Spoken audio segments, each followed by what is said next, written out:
it comes to consciousness, then we have an Inyan of, it's called the Malam in Amokim, the Malam in Hazman, or in another way of putting it is a Mu'at HaMachzikis HaMeruba.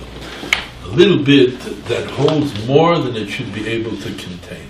The first time we have that concept is in the Midrash Rabbah. There you have on the words that God gathered the waters to one place, so the Midrash Rabbah says, wait a minute, the idea is the whole globe is covered with water. Then God says, let this water gather to one place. But that one place is full of water. So it's like saying, I got a glass full of water, and all the water in the world should gather into the glass, it's already full with water. Comes the answer that this place is a Mu'at HaMachzikis HaMeruba. It's a little bit that can contain more than it should be able to hold. Then in Shas you have many places that this concept is. One of Baba Basra says that the Aron was Eino Min Amida, that let's say the place where the Ark was, the Holy of Holies, is like 20 by 20. And the Ark is in the middle. So if you stood on the left side of the Ark, you counted to the wall, it would be 10. Stood on the right side, it would be 10. So that means, well, where's the Ark? It doesn't take up any space. That room is a Mu'at HaMachzikis HaMeruba. Now, this is a concept you see also in Pirkei Avos, Omdim Tzfufim, the Ishtachavu, the Racha, that people in the temple, they stood in the courtyard, tightly pressed together. Came time to prostrate themselves. Everybody had ample room and some room in between people. Magic, Because it's a Mu'at HaMachzikis HaMeruba. Supposing I want to find an allegory to that in the human condition, and it's the mind. You can't say that I have so much in my mind, nothing else fits in. It's also the emotion. You can't say I love somebody that I can't love them or somebody else just a little bit more. So the mind and the emotion are Mu'at HaMachzikis HaMeruba.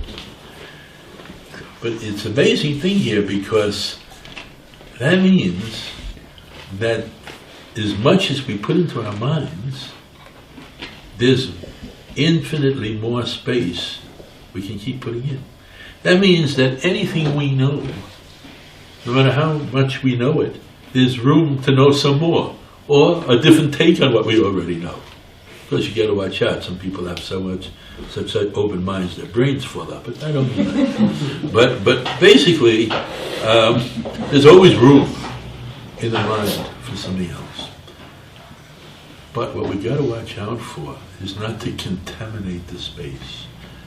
In the temple, in the holy temple, as you went from place to place, the holiness intensified. This notion of Mu'at HaMachzikis HaMeruba was more intense, and you had to be more pure. What does it mean you had to be pure? A person had to be tahor, because that space that is a Mu'at HaMachzikis HaMeruba, that can hold more than it should be able to contain, must be kept pure. It's interesting, this word tahor.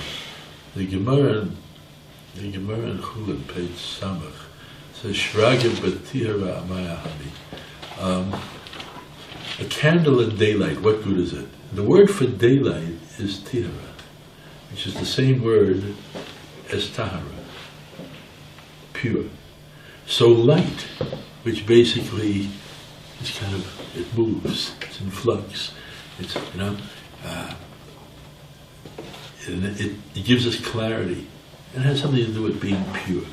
On the other hand, to be metamtem something, to make something impure, that word metamtem is very closely related to the word timtum, which means to stuff up, to make stupid. So it's possible to stuff up, to clear space in our mind, so that the flexibility of the mind isn't there anymore.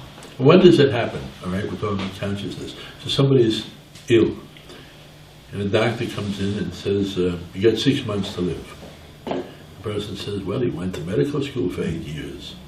Seems like a bright guy, probably knows what he's talking about. Okay, and as soon as you believe him, and you got 8 months to live, you probably will live for 8 months. Because we can be so frightened by something we think we know that it brings the flexibility of the mind, the fluidity of the mind to a grinding halt. And at that point we become impure. And there's no room for hope, and there's no clarity enough to see God. And Reb Nachman said about God, by Gott is alles möglich. God can do anything. Obviously, everybody's got to check out one time or another, and we, it doesn't. But many people who are ill, maybe they really have to die, or maybe if they have the right attitude, they can do something to remedy their situation. It's also an interesting thing. I was talking about this with somebody last night, that we have to always say yes. In other words, it's a paradox. On the one hand, if a person is ill, they have to take their medicine, they got to do their exercise, they got to pray to God real strong. I want to remain alive. On the other hand, if you interview cancer patients who have beaten cancer, you just sit them down, have a cup of coffee, tell me what happened. Then most of the time tell you we reached a place where sure, we really want to live.